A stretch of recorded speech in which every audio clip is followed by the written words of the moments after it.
Hello and welcome back to another episode of the Barstoolers Premier League podcast. Happy Christmas! Happy Christmas. Any happy returns? Yeah, no, it's a happy Christmas for the men on the podcast this week between United's and Liverpool wins. But first of all, the first minute of the meeting, as we're getting into the festive spirit, is Liverpool absolutely hammering Crystal Palace. Now, this may come across as poor preparation for the podcast, but because of college work, I didn't bother to watch this one. But you obviously did. Was it a 7-0 game? Fill me in. I didn't actually get to watch it because I had something to do on Saturday, but I did watch the extended highlights, so I did come prepared. Extended. Yeah, I wanted to make sure because I have been called out for this in the past. Elected crosses and stuff, and it's like, why is that a highlight? Yeah, it's so stupid. Yeah, I thought we were very good. Minamino getting his first Premier League goal for the club a year after he signed for us. Very, very happy for him. I think everybody likes Minamino. Lovely guy. Firmino back in the goals. Firmino's actually got more goals than Werner this season, as does Tammy Abraham now after last night, I think, too. So, Firmino back in the goals. League goals. Pipe down on. Yeah. Salah scored a great goal. First goal was actually decent as well because it probably came out quite fast. Yeah, all around very good play. Even Naby, everyone had a good game. Naby Keita was very good in the midfield. He'll probably be injured again in 2 weeks, but sure, look, that's Naby Keita for you. He kind of has a 6-week cycle of coming back, playing well for 2 games, getting injured, then going back into training. Overall, very happy with the performance. To be fair, the halftime score was very harsh on Palace. Palace were very good for half an hour in the first half there. After we went 1-0 up, after Minamino's goal, Palace caused us quite a few problems, but then once we got the second, definitely. Yeah. But once Mane got the second, it was kind of just, it was just domination from there. Yeah, I was quite impressed with Jordan Ayew for Palace. He got in behind us nicely a few times. He exploited Fabinho's positioning weaknesses in the game. I think Fabinho looked quite awkward in a few instances. You'd want a natural centre back in there, but Matip cleaned it up all right. Palace should have had a few better passes in the end, but they were picking silly things like Trent and Van Aanholt were going at each other's throats at one point. Very careful, both parties, not to get a red card. They just didn't move their heads at all. But just silly stuff like that was drawing the game out for Liverpool and not doing Palace any justice. But it's the first time Roy Hodgson's been beat 7-0 in his career. So a lot of firsts this game week. Yeah. From watching the game back itself, I couldn't believe that it was 7. Because I'm pretty sure Liverpool only had, I think, 8 shots on target. Yeah. So that should be about 3-4 goals. So I felt quite bad for Palace. It was really weird though. When we were 4-0 up, Palace kept on attacking like we were 1-0 up, or it was 0-0 or something. It was really weird. It was I think you said that to me before. The time Liverpool lost 5-0 to City after Mane got sent off. We kept on attacking City like we still had 11 men. We only had 10. And I suppose from Palace's point of view, they're trying to maybe lower their goal difference. But the last 3 goals all came from counter-attacks when I think most goals came from counter-attacks, but the last 3 goals all came from straight from counter-attacks from Palace being in our half. It was really weird that they kept on attacking like they did when they were 4 or 5 goals behind. Yeah, there's a couple of really nice goals as well, which Salah's outside the box, the second one anyway, Henderson's outside the box. Just anything that could go wrong for Palace did. I thought my favourite goal from the match was actually the Firmino first one. Yeah. Because that ball out by Firmino to Robertson was beautiful. And the ball back. And the ball back was a great touch as well. So just a wee toe poke, just edge of passing, yeah. Yeah, but his first touch to get it out of his feet was brilliant. Yeah, really good. And Firmino has actually been playing well the last few weeks. Ever since we started calling him shit on this podcast, he's decided to come back. And I think that's the cycle of things, isn't it? Anytime I call someone shit on this podcast, they go off and start doing well. Right, so then going on to the next one. Right, again, it seems like we're doing the exact same podcast every single week. Arsenal, what is going on? They've lost again. This is absolutely absurd. Another dreadful performance, and you just knew it was going to happen. You just knew it was going to happen, didn't you? They were probably a wee bit unlucky at the end that they didn't get something out of the match. Overall, they deserved to lose, obviously. But towards the end, Pickford made a bad mistake where David Luiz hit the post. A lot of people saying Pickford's been better recently. He's still making mistakes. He's just getting away with them because he got away with one against Chelsea as well. Yeah, but like even the Willock chance at the end, the header, he should be putting that on target. I don't know, maybe it was a bit too high for him, getting fast or whatever. But yeah, to be fair, Everton are quite good. So. Yeah, but this is the issue. It's like Everton. It's not as if this was Burnley at home where you had a slight feeling Arsenal might lose. This was Everton away, and you knew you were going to lose. I'm pretty sure we all predicted Everton to win. I certainly predicted 2-1 in the prediction league. We'll get to that later. But likewise. Yeah, and like if Everton's starting 11 and the manager are better than Arsenal's, that's a real problem. And it doesn't really get any easier because in the League Cup, I think it's tonight they've got City in the League Cup, and League Cup, maybe you're not going to get sacked on the basis of that, but it's not going to help. And then on St. Stephen's Day or Boxing Day on the 26th, they've got Chelsea. So that could easily be another 2 losses. And although I don't think Arteta should get sacked because he's working with muck, I wouldn't be surprised. Actually, I would be surprised if he doesn't over the next couple of games. It's really weird because, like you're saying, Everton have a better manager and squad than Arsenal. Arteta and Ancelotti were announced the same weeks by Arsenal and Everton. As like even at the time when they were announced, I was like, that should be the other way around. Arsenal should be the ones going for Ancelotti, and Everton should be getting Arteta. But like it shows with the Arteta money. Yeah, with the Arteta money. But I think that just shows two clubs that are kind of just going in different directions at the minute. Like that was, I know Ancelotti could have backfired because they started spending a lot of money on Ancelotti. He's on 200,000 a week, and they spent a lot of money on Richarlison and that as well. A lot of people look at that and be like, "Oh, that's going to come back to bite them if they don't get Europe and that." But it looks like they're going to get Europe, like Europa League at least, and they're going to get money off that. I'd say it's two clubs with kind of different ambitions. Whereas Arsenal getting in Arteta, some people are like, "Oh, they're trying to give it to someone who knows the club and that, and has worked on the Pep." And I was like, build a project. If I'm Arsenal, I wouldn't be going for a new manager. If I'm Arsenal in the state that Arsenal in, I'd be getting in someone tried and proven. I would be offering Ancelotti that 200,000 a week if that's what he wanted, just to get, because they gave Ozil a stupid amount of money, and they've given. I was about to say Gunnersaurus there. Aubameyang a stupid amount of money as well. So why not just go and you spend that money on? And I said 70 million Pepe, 48 million Party. Why not spend that money on a manager who's going to have better recruitment? Like, you think if things were done differently, like say Ancelotti was at Everton, Arsenal would probably have might have James Rodriguez and Doucouré and Alan and the likes. Like, that would be a lot better squad than they have now. And Ancelotti would definitely get rid of some of the problem makers in there, like Xhaka and David Luiz. See, I think they're damnedest to do, damnedest to don't, because if you get in Ancelotti or a manager like him, an experienced manager who will cost a lot in wages, no doubt about it, he'll also bring expectation. And, I don't think Ancelotti would be a success at Arsenal. I don't think one of those types of managers, and Allegri, would be a success because, as I keep coming back to, their team is no good. But then if you've got Arteta and it's clear that he's inexperienced and maybe not good enough, then how do you keep him either? I don't see how any manager could be a success at Arsenal. And it's kind of why I think United shouldn't get rid of Solskjaer, because if we go and get in with Pochettino or something, the expectation ramps up. And I really don't think the conditions are there at United, or especially Arsenal, to be successful. Do you think they've pulled the trigger on hindsight way too quick on Emery? Look where he sits in the La Liga right now. He's fourth. It was pretty miserable. It was, but he's an actual footballing manager, No, I think I'd rather Arteta, but I can't be sure about that. Yeah, Emery wasn't great, was he? It was just really uninspirational. At least with Arteta, with a young coach, there's some element of hope. All he has is the presentation over Emery. Emery's got the greasy hair. Arteta's just... He's a top shot model, ready to go.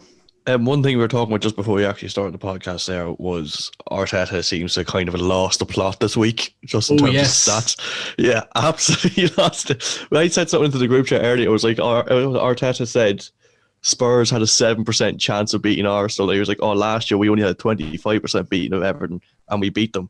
What the fuck's he talking about? What metrics is he using? Because they don't sound correct. What? How does he get 7%? Spurs having a 7% chance of winning at home when they're second in the league to 15th place Arsenal? If he's saying it like off possession and shots, it was like, if you actually watch the match, what are you talking about? You just got dominated. Very strange. This is honestly part of the problem. Like, what metrics is he using? Like, this could be all part of the problem. There's some sabotage mission going on against him. Pep's been feeding him the wrong information. Right, so how long do you give Arteta, or do you think he should stay? I personally think he should stay, but I'd be surprised if he sees out till, honestly, New Year. If they drop into the relegation zone at all, he'll be gone.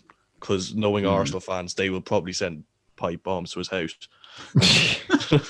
No harm, like. Well, for me, the club hasn't put out that like obligatory pre-resignation statement that we back the manager, we believe in him. The dreaded vote of confidence. The dreaded vote of confidence. So that's a good sign. And the Kroenkes aren't willing to invest money and they don't want eyes on them. So if they can keep eyes on him for the foreseeable, I'd say, yeah, if they drop into relegation, then he's in trouble. But otherwise, no. Okay, so going on to the next game. This is a big result and a surprise one. Definitely nobody predicted this one. Was Leicester showing up at the Tottenham Hotspur Stadium, which, by the way, they need to choose a name. You can't just keep calling it the Tottenham Hotspur Stadium. But they rocked up to the Tottenham Hotspur Stadium and they won 2-0. I think we all predicted a draw. So we kind of thought Leicester could do something, but very surprised that Spurs couldn't score against that Leicester team. Yeah, it was a weird one. Serge Aurier in the first half, it was absolutely baffling why he did that. Also, it's absolutely baffling how he's keeping Matt Doherty out of the side. I know Matt Doherty didn't exactly have a brilliant start at Spurs, but Aurier has been very good recently, Ronnie. He was very good at Anfield. I don't like him. I never have rated him. He was. Yeah. I thought Mane kind of had him on toast, maybe to be expected. But look, at the end of the day, that Vardy goal, the Alderweireld lone goal was very unlucky. Aurier moment of madness, that's fortunate. I know they never looked like scoring Spurs. Well, Schmeichel had that forced to save Brilliant save. But they didn't look like scoring open play. Like they backed off Leicester, which is really worrying. At home when it's 0-0, they completely backed them off and invited so much pressure after pressure after pressure. So I suppose the results to be expected maybe. Yeah, the whole sitting back, that's the Mourinho terrorism coming into play. I've seen it far too often, and this is why Spurs will not win the league. They might well win like a League Cup or something under Jose, because he loves trying in those competitions and then saying, look at me, I've won a trophy. He loves doing that. Again, I know this from United, the fact that we won the treble under him. But again, you said about that Alderweireld own goal. That reminded me, what was Sissoko doing for that goal? Yes, Sissoko should have got the jump on him. He should have got the height. He was looking the complete opposite way and didn't jump. No, crazy. We all know that Sissoko can head the ball without looking at it. Yeah, that's true. I forgot about that actually. Yeah, it's actually Leicester and United seem to be having pretty much the exact same season. Unbelievable away from home. The two of them win every game away from home, and then at home they're dropping points to weird teams like United losing 3-1 to Palace, Leicester losing 2-0 to Fulham. It's just been really weird because, like that, again, Leicester are now second in the league, and I wouldn't have said they've been that good this season. Yeah. And then United, if they win their game in hand, they're 2 points behind Liverpool. And again, the general consensus is United haven't been that good this season. And then the general consensus is that Spurs have been having a brilliant season. If City and Villa win their 2 games in hand, Spurs drop to 8th. It's just been it's really tight up at the top, but like that, it's the teams everyone's saying are doing brilliantly, like Spurs. Like they could end up being 8th, and then teams that people kind of don't think are playing that well. United people, you get knocked out of the Champions League, kind of a disaster. I don't think they're title challenges, but a lot of people could argue, well, they're only 2 points behind. Rest, maybe. Yeah. United, I genuinely think, based off now, I would have said at the start of the season, but I think United will probably end up finishing in the top 4. Yeah, it's weird. Last week, I obviously asked you where you thought Chelsea would finish. You all said 4th, and I said 4th. And the other 3 I would have had were obviously Liverpool. I think obviously Manchester City, because they're just way too good. and generally consistent, and Spurs because I think they've got a really good squad.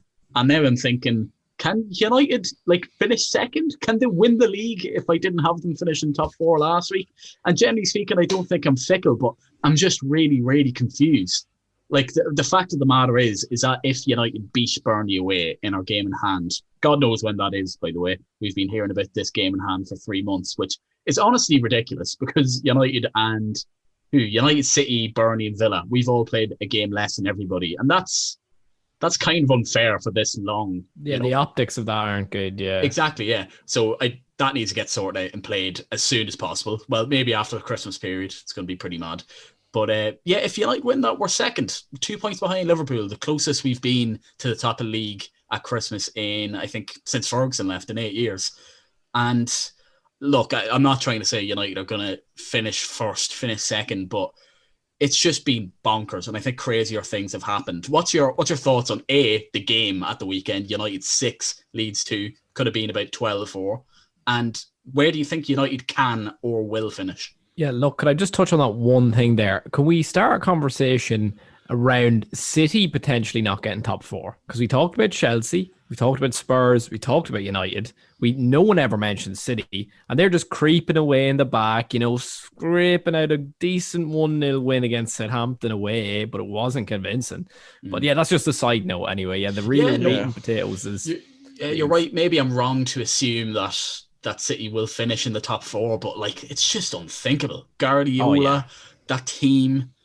Could you imagine Guardiola in the Europa League? Laporte on the bench. That'd actually be a crime against football, that. More happy than you believe. Oh, God. Oh, brilliant. Yeah, but Leeds United versus Manchester United. Mixed sauce. What was your reaction to that brace? Come on, it's not fair we start with us, What were you thinking? Yeah, no, 3 minutes in, I was just kind of laughing. I was like, mixed sauce, 2 and 3 minutes against Leeds. I was loving life. Brilliant. He just burst into the box. Really well as well. Yeah.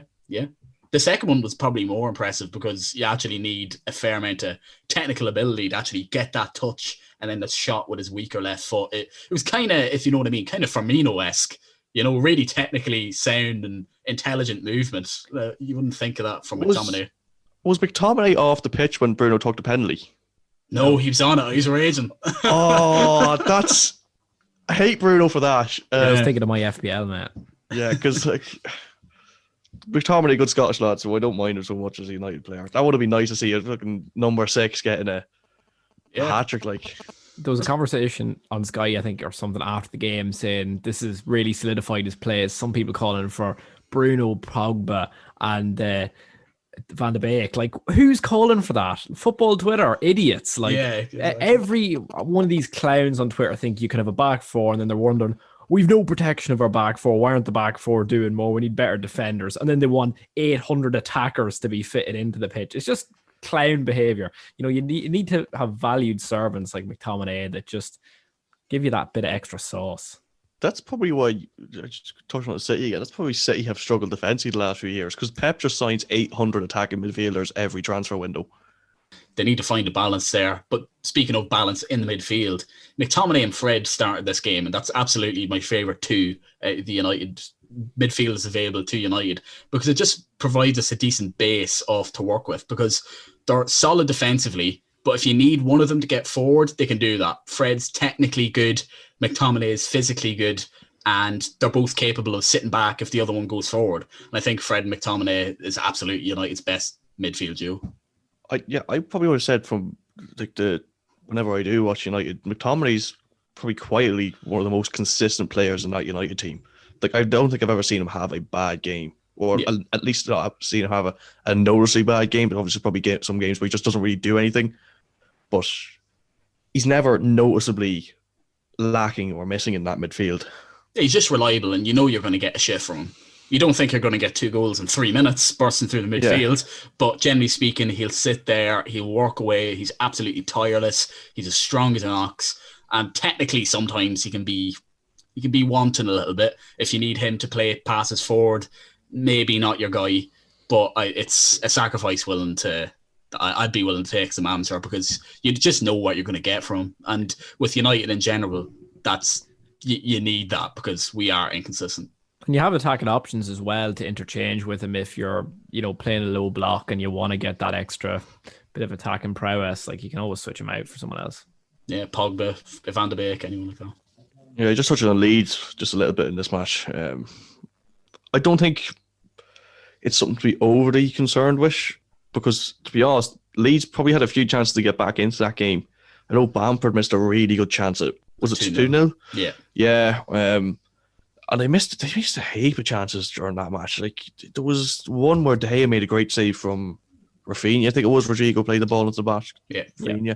I think they were 4-1 out that stage, so they probably wouldn't have got back into it anyway. But Leeds could have easily scored 4 or 5 that game as well. Yep. But on the other hand, yeah, you could have scored 9. Meslier pulled up a few very good saves. He probably was quite poor for the Dan James goal, in fairness. But he pulled off a few big saves, especially against Martial. It's, again, Leeds could have scored 4 or 5, but United could have easily been near double digits. Yeah, and Dan James, right, really annoys me as a human being and a footballer, but it was a stroke of genius playing him by Ole Gunnar Solskjaer. Like, I have to say, like, Bielsa really covets Dan James as well, so he's putting him in the shop window as well. He's like, you want this? But yeah, poor Rashi couldn't get in on the scoring, Yeah, he played brilliantly. Very surprising that United score 6 and neither Rashford or Martial gets one. And they both played well. Either. Martial got 2 assists. Rashford didn't. Yeah, I don't think he got any, but he was actually really good. And moving on to the penultimate talking point of the weekend, certainly that we feel is, I hate talking about this. It's kind of like the Arsenal, except it's closer to my heart. Sheffield United, they're doomed. They looked like they had that win in the bag with 10 men, and they still couldn't quite close it out. Danny Welbeck got a late equaliser for Brighton, and it's hard to see a way out for Blades now, is it? I was doing a few things, bits and pieces around the house, and I look at 0-0 Leicester City, Sheffield United. Then Jamie Vardy gets slid through with a jammy through ball, indicative of their season, and then also indicative of the Blades season. John Egan just bet for pace, head and hands moment, and this happens every week. My 1-0 Blades was on my prediction. I think Michael had something similar as well. Yeah. But just tragic, really. And Brighton. We need to talk about Brighton as well. What a tragic football club that they can't muster a goal or two against this Sheffield United team at home when there's 10 men. Yes, this tragic Brighton team that Liverpool drew 1-0 with. Michael said this yesterday when we were talking to each other. If Ryan Brewster signed for Brighton, they'd win the league. Yeah. Should have went to Brighton instead of, but they wouldn't be able to afford them. No. Danny Welbeck scoring goals in the Premier League again. That's always good to see. It is, yeah. Yeah. Football heritage. Yeah, I didn't see much of this game. I only saw the match of the day highlights. Even when Sheffield did end up conceding that equaliser, they did look like they were going to lose the game. I think Mopey hit the crossbar after Brighton equalised. Yeah, I think that was Johan Bash or someone. Yeah, someone fraudulent. If you look at Sheffield, they lost to West Brom. They drew at Fulham. They're two games that they had to win. I can't see, and they didn't get a win against Brighton when they were 1-0 up, albeit they had 10 men. Who are they going to get points off? Like even Arsenal beat them. It's even Arsenal, yeah. But that was their season last season, Ronan. They the 3-3 against United at Bramall Lane. They nearly got it. They nearly snuck it. It was 3-2. But they're the nearly men, and they're playing so well. They're getting in behind Brighton time after time. They've no one to finish off these chances. Now McGoldrick was playing better, but they had to rely on Big Bogle to get a goal. This is not ideal. Okay, and then going on to the last talking point. It happened just after we recorded the podcast last week. But it's happened. We put it up in an Instagram story and everything. Follow us on there, Barstoolers Pod. Big Sam's back in the Premier League. He's managing West Brom. Unfortunately, his first game didn't really go well. They lost 3-0 to Villa. But do you think Big Sam's a good appointment? Do you think he can keep them up? He's shown it everywhere else, but it's probably a bigger challenge than most with West Brom, isn't it? No, this West Brom team's not good enough. He's done it at pretty much every other club he's been to, but I don't think he's ever had a squad as bad as this one. Maybe he had... maybe that Sunderland team was worse. I don't think it was. Can't really think of who was in that Sunderland side. Yeah. I don't think it was worse than this. Like, I honestly, I can't even sit here and tell you who's in that West Brom team. And actually, just go like a tiny little side note. We have not talked about Newcastle once on the podcast this year. They're not a real football club. No, they haven't been in the Premier League this season. Callum Wilson apparently has 8 goals. From where? If you told me his goal at the weekend was his first of the season, I would have believed you. Go from the penalty spot. He's single-handedly keeping them up, but it's just not memorable at all, is it? No, but yeah, going back to West Brom, this is a team with Alan St. Maximin in it. Yeah, he's dead. He's dead at the minute. I know, but like just in general, like he should be playing under he should be playing under Ole Gunnar Solskjaer. He should be told to go. He should be told to go out and vibe because that's all he does. Brilliant. Yeah, but that West Brom team is not good at all. And it's weird as well because the front three, as we've touched upon this season, Mateus Pereira, Grady Diangana, and even Callum Robinson. I'm not so sure about Carl and Grant. But they're like really like good technical footballers. Now they're playing underneath Big Sam. Like if you whip in long balls to Callum Robinson, he's not going to score any for you. He's cross-eyed as well, so he's going to make a mess of the whole thing at the best of times. He'll just miss the ball. Yeah. So I don't have a lot of faith in West Brom, and they're trying to run up the red cards this season as well. They seem to be very ill-disciplined. Another one for Livermore this time. So you just can't allow that, even when you've got Big Sam as your manager who gets paid in pints of Visto gravy. So, it doesn't cost the club much to give him a go. I think Big Sam's first action as West Brom coach was to take away the captaincy from Livermore. Yeah. I think Livermore was the captain and he took it off right after that match. Who'd he give which is fantastic. I have no idea, but he took it off him. Probably himself. Probably, yeah. Yeah. Could do a job.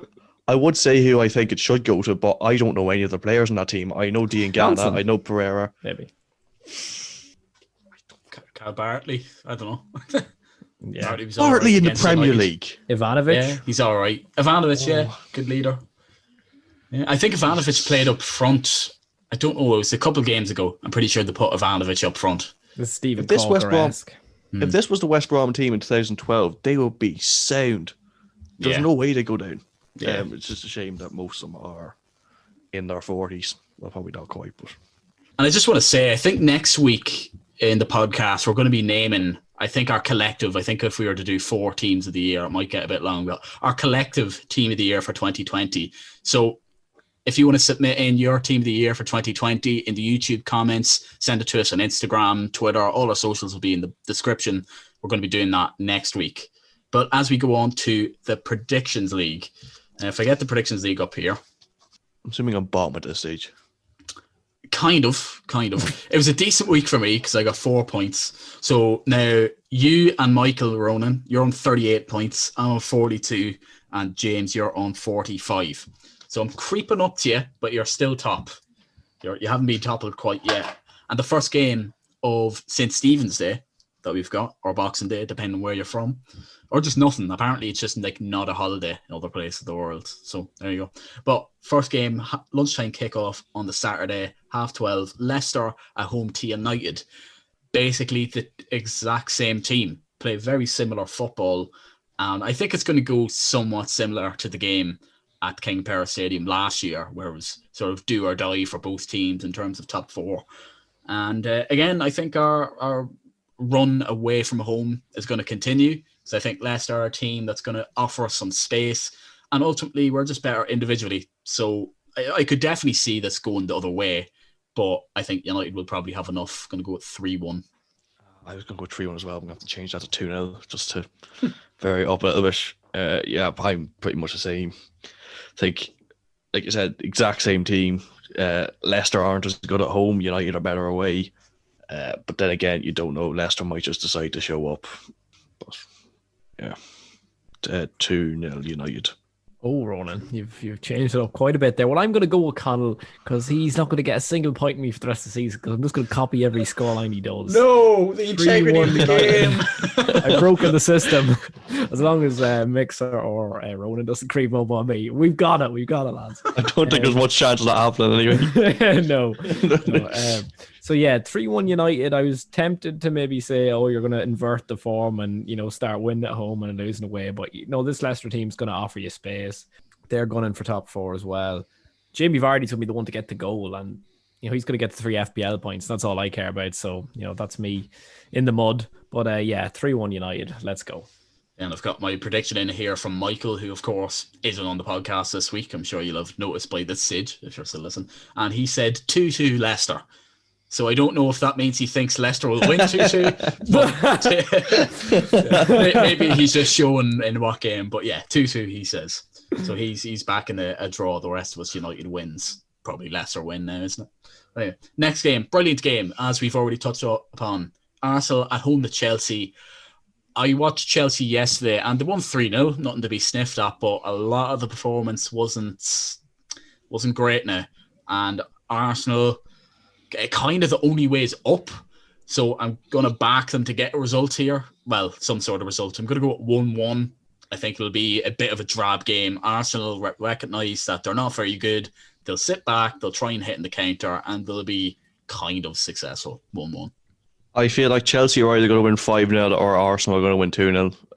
I'm just going to be contrary and go for Arsenal 2-0. They haven't won a game in a while, I don't think.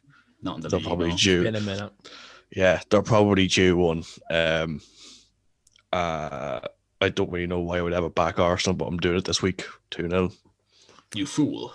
I'm going to go for looking at the team sheet. I see Mason Mount topped off with Tommy Abraham. Put down the phone. Right, we'll not get angry. Frank, it's 0-0. It's 81 minutes gone. Get Tommy off. He's been wearing the Timberlands all day. And the jeans. And the Tommy jeans, Abraham has more goals than Werner in the league this and season. Werner comes on road and he shushes you in particular. And he gets 2 goals. And it's going to be 2-0. It's going to be 2-0 Chelsea in a late fashion. And we've got the prediction in from Michael just now. I have him on the line, and he says 4-0 Chelsea. 4-0 Chelsea. So he's going emphatic in typical Michael fashion. Okay, next game. Another good game, to be honest. Good set of festive fixtures. Wolves at home to Spurs. And again, they lost 2-1 to Burnley yesterday. Looked thoroughly unimpressive. 2-0 Spurs. Haven't got an awful lot more to add. I think just individual quality will carry them past a pretty uninspirational Wolves team. Fabio Silva is Andy Carroll with an EU passport. I don't like him at all. He's played a few times this season, and I thought he hasn't impressed me once. His first touch is awful.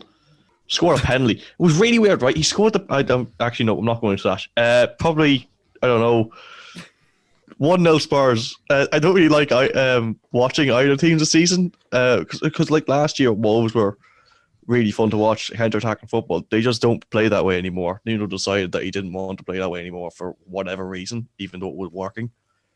But yeah.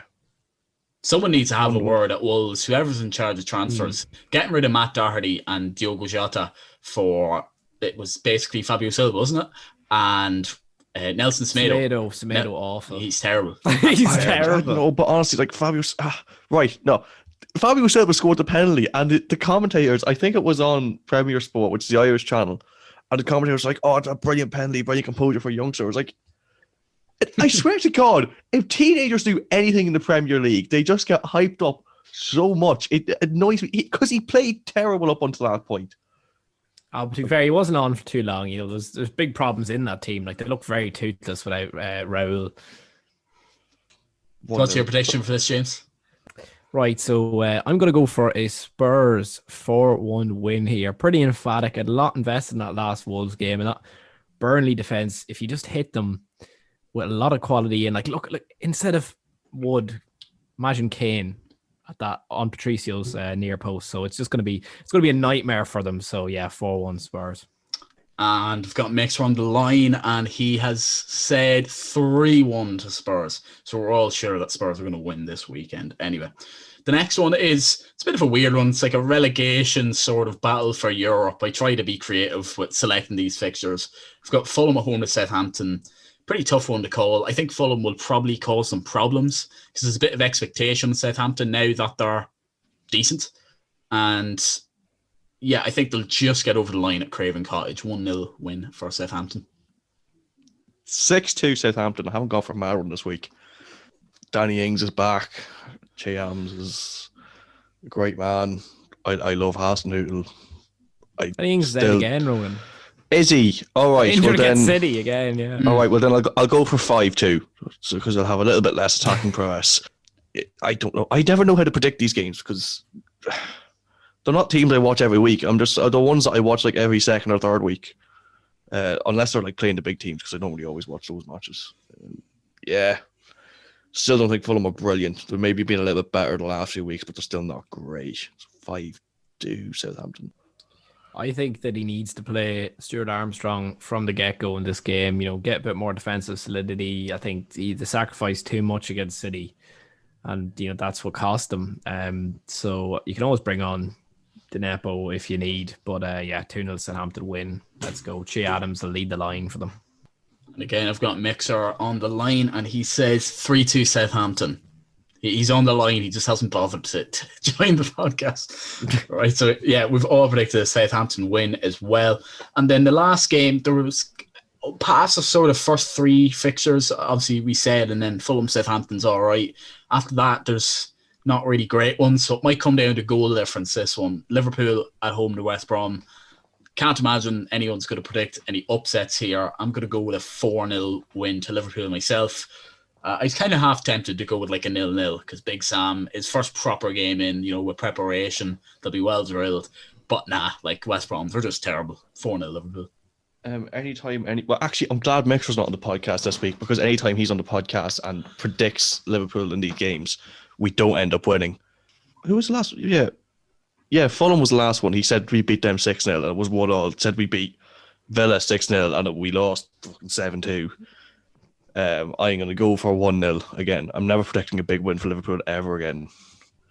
I'm just going to go for a standard enough 3-0 win for Liverpool. I don't think the goals are going to fly in this time. Probably rotate a few men about. Be an interesting team to see who gets selected. Yeah, 3-0 Liverpool. And Mixer has said 4-1 Liverpool. So I kind of thought one of these would be a contrarian and say 1-0 West Brom. Big Sam, he's going to get the job done. But no, it's thoroughly uninteresting predictions for this weekend because there's a jersey here at stake. I don't know if I reminded the listeners, whoever wins the prediction league will win a random jersey courtesy of the other three. But thank you very much for listening to this podcast. Christmas, it's nearly here. And we've got the festive football season starting on St. Stephen's Day or Boxing Day, Saturday, the 26th of December, with some great games. There'll be football literally all the time, seemingly. Even United are playing tomorrow in the League Cup, Carabao Cup against Everton. So thanks very much for listening. As always, our socials are in the description. If you can like, subscribe, follow us, rate us, whatever you can do on your platform, Apple Podcasts, Spotify, YouTube, etc. We appreciate that very much. We hope you enjoyed this podcast, and we'll be back again next week to discuss our team of the year for 2020. Merry Christmas.